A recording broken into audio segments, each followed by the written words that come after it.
Президентът Росен Плевнелиев удостои посмъртно с орден Стара планина първа степен 19 български офицери от Балканската война. Сред тях е освободителя на Кърджали генерал Васил Делов. Подвигът и делото на генерал Васил Делов бяха поругани от етническата партия ДПС. През 2012 година, като общинските съветници от движението в Кърджали отказаха да удостоят генерала с званието почтен гражданин, защото бил прогонил хиляди турци от Родопите по време на Балканската война. След ожесточени дебати, подписки в защита на освободителя на Родопския град и обществен натиск, президентът Росен Плевнелиев издаде указ за награждаването на генерал Делов с орден Стара планина първа степен.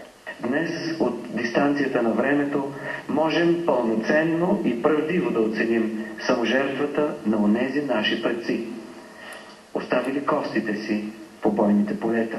Закъснялото признание за генерал Делов трудно ще измие срама от грубата намеса на Турция във вътрешната ни политика и поредната гавра с историята от страна на ДПС. Да не забравяме и факта, че високото държавно отличие загуби стойност, щом с него бе награден най-върлия противник на делото на генерал Делов Ахмед Доган. Имаше болка, това не можем да го отречем, но всичко премина, тъй като ако не беше генерал Делов, Кърджали не беше освободен, днес нямаше да имаме 100-годишно училище, 100-годишно читалище. Мислите ли, че това признание за неговото дело идва малко късно? И то видяхме след поредица скандали. Да, така е, но историята е по-важна. Важното е, че това се случи, че аз бях изгубила малка надежда.